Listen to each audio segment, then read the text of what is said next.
भारतीय संस्कृति की साड़ी ने विश्व में मचाई धूम।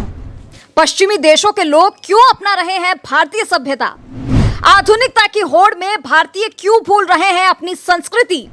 विश्व साड़ी दिवस के अवसर पर हम आपको बताएंगे आखिर साड़ी में नारी ने कैसे मचा रखी है विश्व भर में धूम। आज विश्व साड़ी दिवस है, जहां एक तरफ भारतीय साड़ी में नारी ने विश्व भर में धूम मचा रखी है, तो वहीं एक तबका ऐसा भी है जो पश्चिमी सभ्यता से प्रभावित होकर भारतीय परिधान से दूर हो जा रहा है।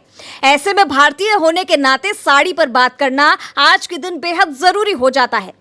वो साड़ी जिसे पहनी महिला ने भारतीय संस्कृति झलकती हो, वो साड़ी जो भारतीय सभ्यता का परिचय देती हो, वो साड़ी जिसे पहनी महिला के प्रति हर किसी का सम्मान हिलोरे लेकर उबाल मारता हो।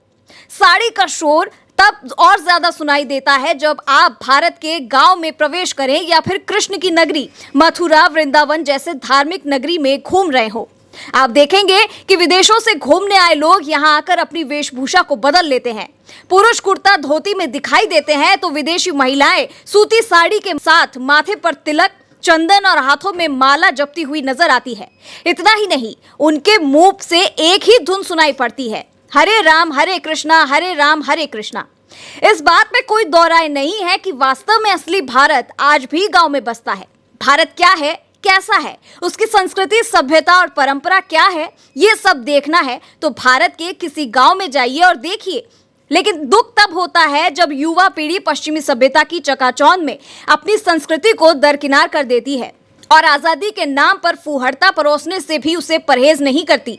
यहाँ तक कि दिल्ली सहित मेट्रो सिटी में पश्चिमी सभ्यता से प्रभावित युवा पीढ़ी परिजनों की आंखों में धूल झोंक कर खुलेआम नशा करने को ही जीवन का असली आनंद मान लेते हैं। दुख होता तब है जब दिल्ली एनसीआर की बड़ी आलीशान इमारतों के बीच कहीं चौराहों पर खड़े होकर शॉर्ट कपड़े पहने युवक युवतियां शराब के प्याले और सिगरेट के धुएं का छल्ला बनाकर भारतीय संस्कृति और सभ्यता की धज्जियां उड़ाते हुए नजर आते हैं। एक दौर वो था जब भारतीय महिलाएं 16 श्रृंगार कर साड़ी पहनकर निकलने से पहले शीशे के सामने खड़े होकर अपनी धुरी पर घूमकर साड़ी के पल्लू को संभालती थी, जो अपने संस्कारी होने का भली भांति परिचय देती थी। लेकिन आज के इस दौर में साड़ी पहनने का मतलब कुछ लोग अल्प शिक्षित समझने लगते हैं। शॉर्ट पहनावे को प्रदर्शित करना ही शायद अब शिक्षा की परिभाषा समझने लगे हैं। आपको बता दें कि हर तरह के कपड़ों का फैशन आता है और चला जाता है, लेकिन भारत में एक साड़ी ही ऐसा सदाबहार परिधान है जो कि आदिकाल से पहना जा रहा है और शायद आगे भी पहना जाए। भले ही इसे पहनने में महिलाओं के एक वर्ग को शर्म आती हो, लेकिन पश्चिमी देश इसे अब अपनाने लगे हैं।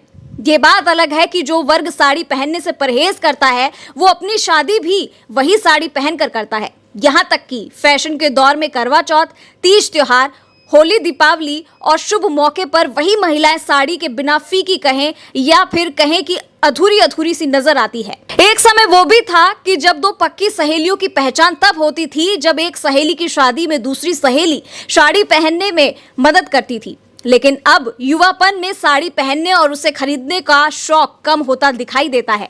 आप ये जान ले कि जिसकी संस्कृति और सभ्यता छूट गई उसका अस्तित्व चला गया, और जिसका अस्तित्व चला गया उसका सब कुछ चला गया। इसीलिए विचार करें और सोचें कि हम किस दिशा में जा रहे हैं और अपनी भविष्य की पीढ़ी को क्या दे रहे हैं। बहरहाल खबर इंडिया की तरफ से भारतीय संस्कृति से प्रभावित महिलाओं को विश्व साड़ी दिवस की बहुत बहुत शुभकामनाएं। मैं खबर इंडिया के लिए रोहित अत्री के साथ चंद्रश्री राजपूत।